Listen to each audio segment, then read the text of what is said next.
உண்மைகளை உரத்து சொல்லும் யூடிவியின் மாலை நேர பிரதான செய்திகளோடு இணைந்து கொள்ளும் நான் நிவேதா ஜெகநாதன். விரிவான செய்திகளுக்கு செல்லும் முன்னர் முதலில் இன்றைய தலைப்புச் செய்திகள்.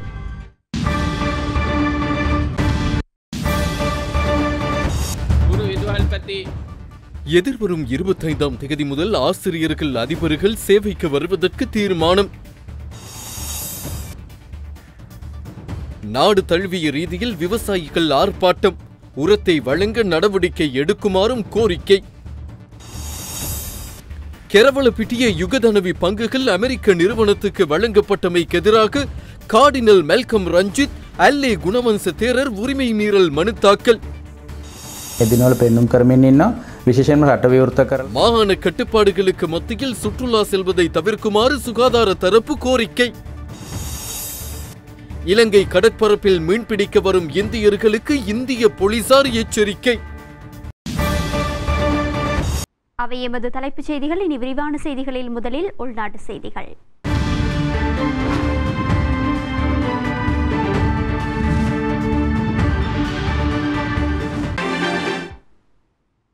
விவசாயிகளின் தற்கால பிரச்சினைகளுக்கு தீர்வு வழங்க கோரி நாடளாவிய ரீதியில் இன்று கவனஈர்ப்பு போராட்டங்கள் முன்னெடுக்கப்பட்டன. உரம் மற்றும் கிருமிநாசினி தட்டுப்பாடு விவசாயிகளையும் தோட்ட தொழிலாளர்களையும் பாதித்துள்ளதாக தெரிவித்து பல்வேறு கோஷங்களை எழுப்பியவாறு இந்த போராட்டங்கள் முன்னெடுக்கப்பட்டன. வவுனியா கோவில்குளம் கமநல அபிவிருத்தி திணைக்கள காரியாலயம் முன்பாக விவசாயிக்கான போராட்டம் இன்று காலை இடம்பெற்றது. நாட்டில் உரம் மற்றும் கிருமிநாசினி விவசாயிகளையும் தோட்ட தொழிலாளர்களையும் பாதித்துள்ளது என தெரிவித்து குறித்த ஆர்ப்பாட்டம் முன்னெடுக்கப்பட்டிருந்தது. ஆர்ப்பாட்டத்தில் ஈடுபட்டவர்கள் அரசே, எமது விவசாயிகளுக்கும் எமது மண்ணுக்கும் சீன உரக்கழிவு வேண்டாம், அரசே விவசாயிகளுக்கு பசலை வேண்டும் என எழுதப்பட்ட சுலோக அட்டைகளையும் ஏந்தியிருந்தனர். தமிழரசு கட்சியின் நகரசபை உறுப்பினர்களான நா. சேனாதிராஜா, க. சுமந்திரன், ரேணுகா, பரதலிங்கம் மற்றும் புதிய மார்க்சிச லெபனி கட்சியின் உறுப்பினர்கள் உள்ளிட்ட பலர் குறித்த ஆர்ப்பாட்டத்தில் கலந்து கொண்டிருந்தனர்.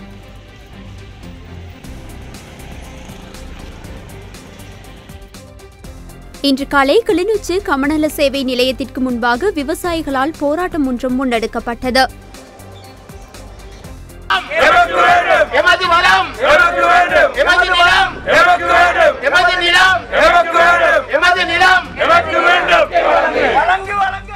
விவசாயத்திற்கு உரத்தை வழங்க கோரி மட்டக்களப்பிலும் போராட்டங்கள் இடம்பெற்றன. விவசாயிகளின் ஒத்துழைப்புடன் தமிழ் தேசிய கூட்டமைப்பின் பிரதிநிதிகள் இந்த ஆர்ப்பாட்டங்களில் ஈடுபட்டிருந்தனர். வெள்ளாவளி கமநல பிரிவுக்கு முன்னால் காலை 8 மணியளவில் ஆரம்பித்து வைக்கப்பட்ட இந்த போராட்டம் தொடர்ச்சியாக இடம்பெற்றது. இதன்போது தமிழ் தேசிய கூட்டமைப்பின் மட்டக்களப்பு மாவட்ட நாடாளுமன்ற உறுப்பினர் ரா. சாணக்கியன், முன்னாள் நாடாளுமன்ற உறுப்பினர் ப. அரியநேந்திரன் மற்றும் பிரதேச சபைகளின் தவிசாளர்கள், பிரதேச சபை உறுப்பினர்கள், விவசாயிகள், பொதுமக்கள் உள்ளிட்ட பலரும் கலந்து கொண்டிருந்தனர். கடலிலே நேற்றைய தினம் நாங்கள் முல்லைத்தீவிலே ஆரம்பித்து வைத்த போராட்டம் இன்று தரையிலே செய்யும் போராட்டமாக மாறியிருக்கு. எங்களுடைய இனத்தின் விடுதலைக்காக போராடிய ஒரு இனம் இன்று வாழ்வாதாரத்துக்காக போராட வேண்டிய ஒரு சூழலுக்குள் இந்த அரசு தள்ளியிருக்கின்றதை முதலாவது மிக கவலையுடன் சொல்ல வேண்டும். நேற்றைய தினம் நாங்கள் முல்லைத்தீவு மாவட்டத்திலே இருந்து பருத்தித்துறை வரை படகுகளின் மூலம் எங்களுடைய மீனவருடைய வாழ்வாதாரத்துறை சம்பந்தப்பட்ட சில பிரச்சனைகளை அரசாங்கம் கவனத்தில் எடுக்காத காரணத்தினால், விசேடமாக கௌரவ அமைச்சர் அவர்கள் கவனத்தில் எடுக்காத காரணத்தினால் நேற்றைய தினம் நாங்கள் கடலிலே ஒரு போராட்டத்தை செய்திருந்தோம். இன்று 2வது தினம் தரையிலே போராட்டம். இந்த போராட்டமானது வடக்கு கிழக்கிலே அனைத்து இடங்களிலே நடந்து கொண்டிருக்கு. நேற்றைய தினம் நான் பருத்தித்துறையிலே வைத்து சொன்னதை போல போராட்டங்கள் என்றது அறிந்து வருவது, போராட்டங்களுக்கு எவரையும் அழைக்க வேண்டிய அவசியம் இல்லை. போராட்டம் என்றது நாங்கள் இது மக்களுக்காக செய்யப்படும் போராட்டம், விவசாயிகளுக்காக செய்யப்படும் போராட்டம். உண்மையிலே தோளிலே இந்த மண்வெட்டியை வைத்திருக்கிறது தான் இன்றொரு விமர்சிக்கும் பொருளாக பயன்படும். அவ்வாறாக ஆவலது இந்த செய்தி அரசிடம் போய் சேர வேண்டும் என்றதுக்காக தான் அதை நான் செய்திருக்கிறேன். உண்மையிலே எங்களுடைய வடக்கு கிழக்கை பொறுத்தளவிலே மீன்பிடியையும் விவசாயத்தையும் நம்பி வாழும் மக்கள் தான் அதிகளவான மக்கள் இந்த பிரதேசத்திலே வாழ்றார். அதிலேயும் விசேடமாக நாங்கள் இன்றைய தினம் இந்த போராட்டத்தை வெள்ளாவளியிலே ஆரம்பித்திருக்கும். வெள்ளாவளியை பொறுத்தளவிலே, போரதீவு பெற்றை பொறுத்தளவிலே விவசாயிகள் தான் கூடிய அளவு 90% விவசாயிகளை தான், விவசாயத்தை நம்பி வாழ்ற மக்கள் தான். அது எந்த மாற்று பயிராகவும் இருக்கலாம். விவசாயிகளுக்கு இன்று உரமில்லாத நிலையிலே இந்த மாவட்டங்களிலே அரசாங்கத்துடன் செயல்படுபவர்களுக்கு நாங்கள் கேட்கும் கேள்வி என்னவென்று சொன்னால், உங்களுக்கு வாக்களித்து மக்கள் பாராளுமன்றத்துக்கு உங்களையும் அனுப்பி வைத்தது உங்களுடைய மக்களுடைய பிரச்சனை தீர்க்கிறதுக்காகத்தான் என்றதை இந்த இடத்தை நான் முதலாவது. விவசாயிகள் முகம் கொடுக்கின்ற உரப்பிரச்சினை உடனடியாக தீர்க்கப்பட வேண்டும் என கிண்ணியா விவசாயிகள் அரசாங்கத்திடம் கோரிக்கை விடுத்துள்ளனர். இன்று கிண்ணியா விழிப்புணர்வு தகவல் மையத்தில் இடம்பெற்ற ஊடக சந்திப்பில் வைத்தே விவசாய சம்மேளனங்களின் தாய் சங்க பிரதிநிதிகள் மேற்கண்டவாறு கோரிக்கை விடுத்துள்ளனர். தற்போது நாடே பெரும் அல்லோலகல்லோலப்பட்டு கொண்டிருக்கின்றது. இந்த நேரத்திலே சேதன பசலை என்பது எமது மரபு ரீதியான பயிற்சிகைக்கு தற்காலத்தில் எங்களுடைய விவசாயிகளுக்கு அது சார்ந்த எந்த ஒரு பயிற்சியும் இல்லை, அது சார்ந்த விளக்கங்களும் இல்லை, தெளிவின்மை காணப்படுகின்றது. சேதன பசலையினை பயன்படுத்துகின்ற போது நிச்சயமாக வயல் நிலங்கள் உயரத்தால் அதிகரிக்க இருக்கின்றன. வலிகாமம் மூளாயில் உள்ள கமநல சேவை நிலையத்திற்கு முன்னாலும் விவசாயிகள் கவனஈர்ப்பு போராட்டத்தில் ஈடுபட்டனர். கந்தையா லங்கேஸ்வரனின் தலைமையில் இடம்பெற்ற இந்த கவனஈர்ப்பு போராட்டத்தில் வலிகாமம் மேற்கு பிரதேச சபையின் உப தவிசாளர், வலிகாமம் மேற்கு பிரதேச சபையின் உறுப்பினர்கள், விவசாயிகள் மற்றும் பொதுமக்கள் என பலரும் கலந்து கொண்டிருந்தனர். எதிர்வரும் 25ஆம் தேதி முதல் மீண்டும் கடமைக்கு சமூகம் அளிக்க உள்ளதாக ஆசிரியர் அதிபர்கள் தொழிற்சங்கங்கள் அறிக்கையொன்றை வெளியிட்டுள்ளன. எனினும் 21 மற்றும் 22ஆம் தேதிகளில் பணி பகிஷ்கரிப்பை முன்னெடுக்க உள்ளதாக அகில இலங்கை ஒன்றிணைந்த ஆசிரியர் சங்கம் தெரிவித்துள்ளது. தமது சம்பள முரண்பாட்டுக்கு தீர்வு கொடுக்குமாறு கோரி ஆசிரியர்கள் அதிபர்கள் ஆரம்பித்த ஒன்லைன் பகிஷ்கரிப்பு 99 நாளாகவும் தொடர்கிறது. குறித்த சம்பள முரண்பாட்டுக்கு எதிர்வரும் வரவு செலவு திட்டம் மூலமாக கட்டம் கட்டமாக தீர்வு கொடுக்கப்படும் என அரசு தரப்பில் அறிவிக்கப்பட்டிருந்தாலும் அதற்கு இணங்க முடியாது என பல தொழிற்சங்கங்கள் அறிவித்துள்ளன. இந்நிலையில் 200க்கும் குறைவான மாணவர்களை கொண்ட பாடசாலைகளை எதிர்வரும் 21ஆம் தேதி ஆரம்பிக்க கல்வி அமைச்சு தீர்மானித்துள்ளது. எதிர்வரும் 25ஆம் தேதி முதல் மீண்டும் கடமைக்கு சமூகம் அளிக்க உள்ளதாக ஆசிரியர்கள் அதிபர்கள் சங்க தொழிற்சங்கம் அறிக்கையொன்றை வெளியிட்டுள்ளது. எனினும் 21 மற்றும் 22ஆம் தேதிகளில் பணி பகிஷ்கரிப்பை முன்னெடுக்க உள்ளதாக அகில இலங்கை ஒன்றிணைந்த ஆசிரியர் சங்கத்தின் தலைவர் யாழ்வில பஞ்ஞாசேகர தேரர் ஊடக சந்திப்பொன்றில் தெரிவித்துள்ளார். மாணவர்களின் மேல் உள்ள கருணை காரணமாக 25ஆம் தேதி முதல் கற்றுக் கொடுத்தல் நடவடிக்கைகளை ஆரம்பித்தாலும் தங்கள் கோரிக்கை நிறைவேறும் வரைக்கும் தொழிற்சங்க நடவடிக்கைகள் தொடரும் என தேரர் மேலும் தெரிவித்துள்ளார்.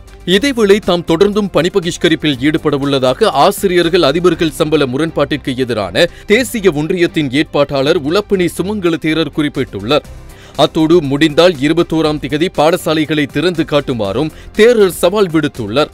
அத்தோடு அரசாங்கம் தங்கள் கைக்கூலிகளை வைத்து பாடசாலைகளை திறக்க முயல்கிறது எனவும் தேரர் குற்றம் சாட்டியுள்ளார். அத்தோடு இந்த ஆசிரியர் அதிபர் சம்பள முரண்பாட்டிற்கு அரசாங்கத்தினால் கொடுக்க முடியுமான உயர்ந்தபட்ச தீர்வையை தாம் கொடுத்துள்ளதாக பேராசிரியர் அமைச்சர் GL பீரிஸ் தெரிவித்துள்ளார். அரசாங்கம் மிகவும் நெருக்கடியான காலகட்டத்துக்குள் இருக்கின்ற நிலையில்தான் இந்த தீர்வு அவர்களுக்கு வழங்கப்பட்டுள்ளது எனவும் அவர் தெரிவித்துள்ளார். இன்று பொதுஜன பெரமுன கட்சியினுடைய தலைமையகத்தில் நடந்த செய்தியாளர் சந்திப்பில் வைத்தே அமைச்சர் இதனை தெரிவித்தார். கரவலப்பட்டிய யுகதனவி அனல் மின் உற்பத்தி நிலையத்தின் பங்குகள் அமெரிக்காவிற்கு வழங்கப்படுவதை தடுத்து நிறுத்த வேண்டும் என உத்தரவு பிறப்பிக்குமாறு கோரி இன்று கொழும்பு பேராயர் மெல்கம் ரஞ்சித் மற்றும் எல்ஏ குணவங்ச தேரர் ஆகியோரால் உயர்நீதிமன்றத்தில் அடிப்படை உரிமை மனு தாக்கல் செய்யப்பட்டுள்ளது. இதேபோல குறித்த விடயம் குறித்து கலந்துரையாட அனுமதி தருமாறு அரசாங்கத்தின் பங்காளி கட்சிகள் ஜனாதிபதியிடம் வேண்டுகோள் விடுத்திருந்தாலும் ஜனாதிபதி அதற்கு அனுமதி மறுத்துள்ளார். கெரவலப்பிட்டிய யுகதனவி அனல் மின் உற்பத்தி நிலையத்தின் பங்குகள் நியூ போர்ட்டர்ஸ் நிறுவனத்திற்கு வழங்கப்பட்டமைக்கான ஒப்பந்தம் ஏற்கனவே கைச்சாத்திடப்பட்டுவிட்டது. இந்நிலையில் குறித்த விடயம் குறித்து ஆளும் கட்சியில் அங்கம் வகிக்கும் 11 பங்காளி கட்சிகளும் இதற்கு எதிரான நிலைப்பாட்டில் உள்ளன.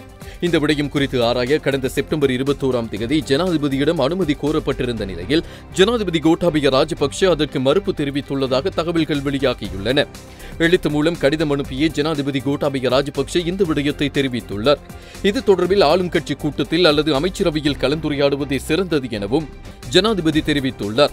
அத்தோடு ஸ்ரீலங்கா பொதுஜன பெரமுன கட்சி எடுக்கின்ற தீர்மானங்கள் குறித்து ஏதாவது ஆட்சேபணிகள் இருக்கும் என்றால் கட்சியின் தலைவர் மஹிந்த ராஜபக்ஷ அல்லது கட்சியின் அமைப்பாளர் பசில் ராஜபக்ஷ ஆகியோரோடு கலந்துரையாடுவதே சிறந்தது என ஜனாதிபதி தெரிவித்துள்ளார். ஆனாலும் இந்த விடயம் குறித்து விரிவாக கலந்துரையாடுவதற்காக ஆளும் கட்சியில் அங்கம் வகிக்கின்ற 11 கட்சிகளும் எதிர்வருகின்ற 23ஆம் தேதி மீண்டும் ஒன்று கூட உள்ளமை குறிப்பிடத்தக்கது.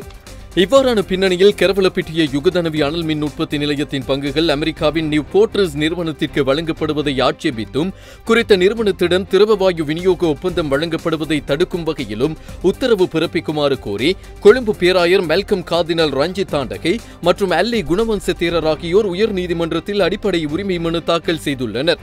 குறித்த மனுவில் பிரதமர் மஹிந்த ராஜபக்ஷ உள்ளிட்ட அமைச்சரவை செயலாளர், நிதி அமைச்சின் செயலாளர் மற்றும் சட்டமா அதிபர் உள்ளிட்ட 54 பேர் பிரதிவாதிகளாக குறிப்பிடப்பட்டுள்ளனர். மனுவில் குறிப்பிடப்பட்டுள்ள பிரதிவாதிகள் வரிசையில் அமெரிக்காவின் நியூ போர்ட்ரஸ் நிறுவனமும் அடங்குகின்றது. சர்வதேச கடல் எல்லையை கடந்து இலங்கை கடற்பரப்பில் மீன்பிடியில் ஈடுபடும் மீனவர்கள் மீது தாக்குதல் நடத்தப்படலாம் என தமிழக போலீசார் அந்நாட்டு மீனவர்களுக்கு எச்சரிக்கை விடுத்துள்ளனர். கச்சத்தீவு பகுதியில் மீன்பிடியில் ஈடுபடும் இந்திய, இலங்கை மீனவர்களுக்கு இடையே முரண்பாடுகள் நிலவி வருகின்ற நிலையில் இவ்வாறான எச்சரிக்கை விடுக்கப்பட்டுள்ளது. இந்திய மீனவர்களின் அத்துமீறிய மீன்பிடி நடவடிக்கைகளை கண்டித்து முல்லைத்தீவு தொடக்கம் பருத்தித்துறை வரையான போராட்டம் நேற்று நடந்தது. அரசியல்வாதிகள் மற்றும் மீனவர்கள் என பலர் கலந்து கொண்டு இந்த போராட்டங்களை முன்னெடுத்திருந்தனர். அத்தோடு இலங்கை மீனவர்களை பாதுகாக்கின்ற விடயத்துக்கு பொறுப்பான அமைச்சர் சரியாக செய்யப்பட வேண்டும் எனவும் கோரிக்கைகள் வலுத்து வருகின்றன. இந்நிலையில் சர்வதேச கடல் எல்லையை கடந்து இலங்கை கடற்பரப்பில் மீன்பிடியில் ஈடுபடும் மீனவர்கள் மீது தாக்குதல் நடத்தப்படலாம் என தமிழக போலீசார் அந்நாட்டு மீனவர்களுக்கு எச்சரிக்கை விடுத்துள்ளனர்.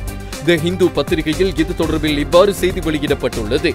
கச்சத்தீவு பகுதியில் மீன்பிடியில் ஈடுபடும் இந்திய, இலங்கை மீனவர்களிடையே முரண்பாடுகள் நிலவி வருகின்ற நிலையில் இவ்வாறான எச்சரிக்கை விடுக்கப்பட்டிருந்தது. இந்திய, இலங்கை மீனவர்களுக்கு கச்சத்தீவு கடல் பகுதியில் மீன்பிடிக்க இந்திய, மத்திய மற்றும் மாநில அரசாங்கங்கள் அனுமதி வழங்க வேண்டும் என ராமேஸ்வரம் பகுதியைச் சேர்ந்த இயந்திர படகு மீனவர்கள் கோரிக்கை விடுத்திருந்தமையும் குறிப்பிடத்தக்கது. நாட்டில் மீண்டும் கொரோனா அலை ஏற்படாமல் இருக்க சுகாதார வழிகாட்டல்களை மக்கள் இறுக்கமாக கடைபிடிக்க வேண்டும் என சுகாதார பிரிவினர் வலியுறுத்தியுள்ளனர்.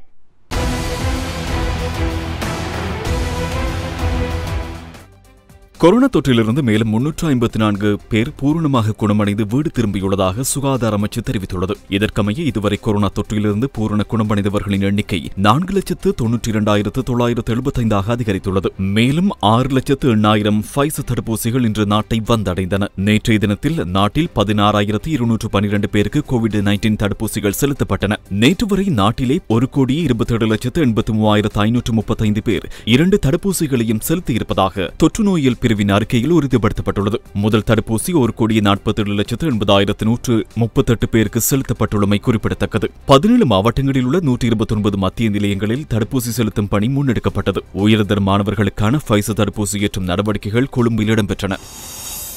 கோவிட் தொற்று கட்டுப்பாட்டுக்குள் வரும் வரையில் பொது போக்குவரத்து சேவை ஆரம்பிப்பதை ஒத்துவைக்குமாறு பிரதி சுகாதார சேவைகள் பணிப்பாளர் நாயகம் விசேட வைத்தியர் ஹேமந்த் ஹேர தெரிவித்துள்ளார். இன்று இடம்பெற்ற ஊடகவியலாளர் சந்திப்பின் போது அவர் இதனை தெரிவித்திருந்தார்.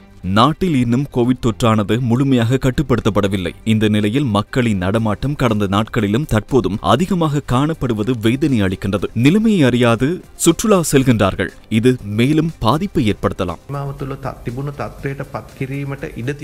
ඉතින් ඒකට දායක වුණු කෙනෙක් හැටියට තමුන්නාන්සේලා හංවඩු ගස්සන්න ඉඩ දෙනවට වඩා හොඳයි මේ පිළිබඳව නැවත නැවතත් වගකීමෙන් කටයුතු කරමින් ඉදිරියේදී හෝ වගකීමෙන් යුතුව හැසිරෙන්න කියලා සියලු දෙනාගෙන් ඉල්ලා සිටිනවා. වාර්තා වෙන දෛනිකව ආසාදිතයින්ගේ සංඛ්‍යාවේ යම් තරමක වැඩිවීමක් මේ දිනවල පෙන්눔 කරමින් ඉන්නවා. විශේෂයෙන්ම රට විවෘත කරලා සති දෙකකට ආසන්න කාලයක් ගත වෙනවත් සමගම මෙලෙස වැඩිවීම සඳහා මහජනතාවගේ සංචරණ සීමා පිළිපැදීම සහ සෞඛ්‍ය උපදෙස් පිළිපැදීමේ ගැටලු හේතු වෙන බව දිගින් දිගටම පේන්න තියෙනවා.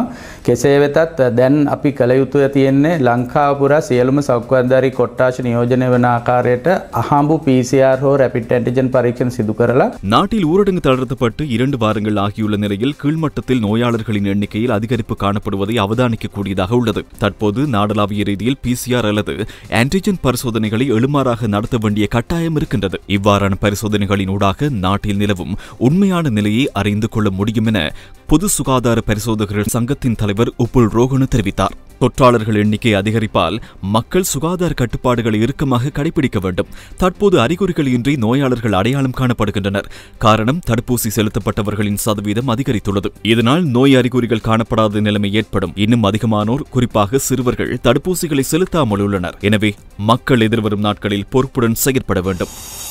18 மற்றும் 19 வயது பிரிவினருக்கு தடுப்பூசி ஏற்றும் பணிகள் 21ஆம் தேதி ஆரம்பிக்கப்பட உள்ளதாக கிளிநொச்சி மாவட்ட அரசாங்க அதிபர் ரூபவதி கேதீஸ்வரன் தெரிவித்துள்ளார். இன்று இடம்பெற்ற ஊடகவியலாளர் சந்திப்பின் போது அவர் இதனை தெரிவித்திருந்தார்.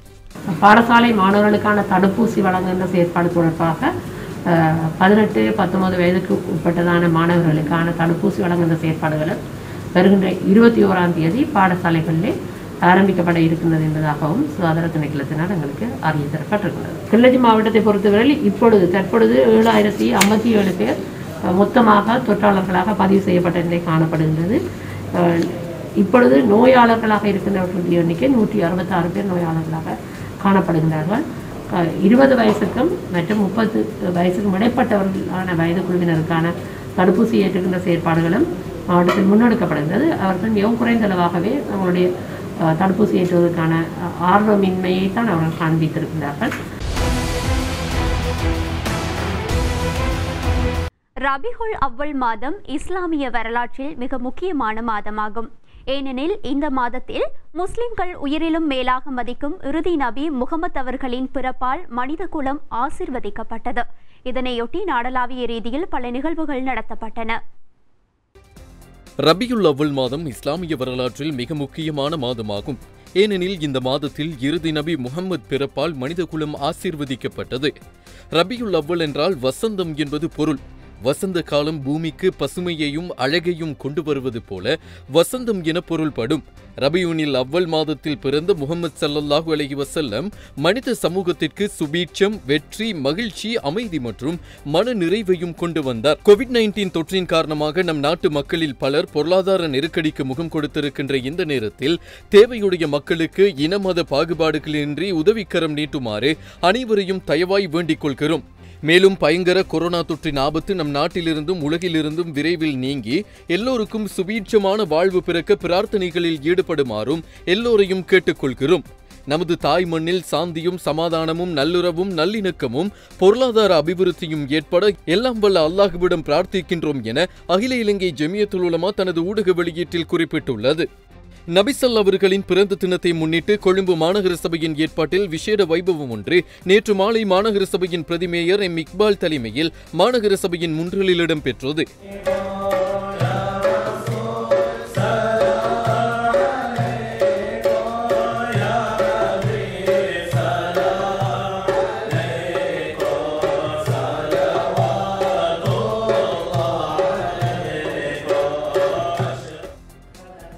இந்நிகழ்வில் பிரதம அதிதியாக மாநகர சபையின் மேயர் ரோசி சேனாநாயக்க கலந்து கொண்டார். மாநகர சபையின் உறுப்பினர்கள், சமய தலைவர்கள் உள்ளிட்ட பலர் சுகாதார நடைமுறைகளுக்கு அமைவாக கலந்து கொண்டிருந்தனர். இதன்போது மாநகர முன்றலில் மீலாத் நிகழ்வை ஞாபகமூட்டும் வகையில் விசேட மின்னொளி அலங்காரத்தையும் மாநகர மேயர் ரோசி சேனாநாயக்க ஆரம்பித்து வைத்தார். பல்லின சமூகம் வாழும் இந்த நாட்டில் அந்தந்த சமூகங்களின் சமய விழுமியங்களை கௌரவிக்கும் வகையில் மாநகர சபையினால் இந்த நிகழ்வுகள் ஏற்பாடு செய்யப்பட்டிருந்தன. அந்த வகையில் நபி அவர்களின் பிறந்த தினத்தை முன்னிட்டு கடந்த வருடங்களைப் போல் இந்த முறையும் கொழும்பு மாநகர சபையின் முன்றலில் விசேட மின்னொளி அலங்காரம் ஏற்றி வைக்கப்பட்டமை குறிப்பிடத்தக்கது. பிரதமரின் ஆலோசனைக்கு அமைவாக முஸ்லிம் சமய பண்பாட்டு அலுவல்கள் திணைக்களத்தின் நிருபத்திற்கு அமைவாக மீலாத்தின் நிகழ்வுகள் மட்டக்களப்பிலும் இடம்பெற்றன. முஸ்லிம் உம்மத்தின் தலைவரான நபி முகமது ஸல்லல்லாஹு அலைஹி வஸல்லம் அவர்களின் பிறந்த தினத்தையொட்டி காத்தாங்குடியில் விசேட சலவாத் மஜ்லிஸ் மீலாத்தின் நிகழ்வு இடம்பெற்றது. இதற்கமைவாக மட்டக்களப்பு காத்தாங்குடி 6 மன்பகுல் ஹைராத் பள்ளிவாயலின் ஏற்பாட்டில் மேற்படி மீலாத் நபி நிகழ்வுகள் நேற்று இரவு இடம்பெற்றது. மன்பகுல் ஹைராத் பள்ளிவாயலின் பிரதம பேஷ் இமாம் மௌலவி MHM ஃபஸ்மீன் ரப்பானி தலைமையில் இந்த நிகழ்வுகள் இடம்பெற்றதோடு உலமாக்கள், மதரசா மாணவர்கள் உள்ளிட்ட பெருமளவான மக்கள் இதில் பங்கேற்றிருந்தனர். இலங்கை கிரிக்கெட் அணியின் முதல் டெஸ்ட் தலைவர் பந்துல வர்ணபுர இன்று தனது 68வது வயதில் காலமானார். மறைந்த முன்னாள் கிரிக்கெட் அணி தலைவர் பந்துல வர்ணபுரவின் மறைவுக்கு ஜனாதிபதி மற்றும் இந்நாள் முன்னாள் கிரிக்கெட் வீரர்கள் உள்ளிட்டோர் தங்களது இரங்கல் செய்திகளை சமூக வலைதளங்களில் பதிவிட்டுள்ளனர்.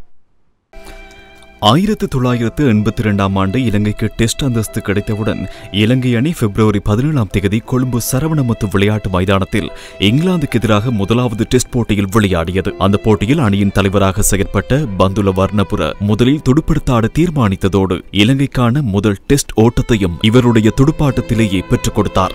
1953ஆம் ஆண்டு மார்ச் மாதம் 1ஆம் தேதி ரம்புக்கனவில் பிறந்த பந்துல வர்ணபுர கொழும்பு நாளந்த கல்லூரியின் பழைய மாணவராவார். 1975ஆம் ஆண்டு உலக கிண்ண தொடரில் இலங்கை அணிக்காக தனது முதல் சர்வதேச கிரிக்கெட் போட்டியில் விளையாடிய பந்துல வர்ணபுர இலங்கை அணிக்காக 4 டெஸ்ட் மற்றும் 12 சர்வதேச ஒருநாள் போட்டிகளில் விளையாடியுள்ளார். கிரிக்கெட்டிலிருந்து ஓய்வு பெற்ற அவர் சர்வதேச கிரிக்கெட் மத்தியஸ்தராகவும் நடுவராகவும் செயற்பட்டதோடு இலங்கை அணியின் பயிற்றுவிப்பாளராகவும் சிறிது காலம் கடமையாற்றினார். இலங்கை கிரிக்கெட்டின் நிர்வாக பொறுப்புகளையும் ஏற்ற பந்துல வர்ணபுர தனியார் வைத்தியசாலை ஒன்றில் சிகிச்சை பெற்று வந்த நிலையில் இன்று 68வது வயதில் உயிரிழந்தார்.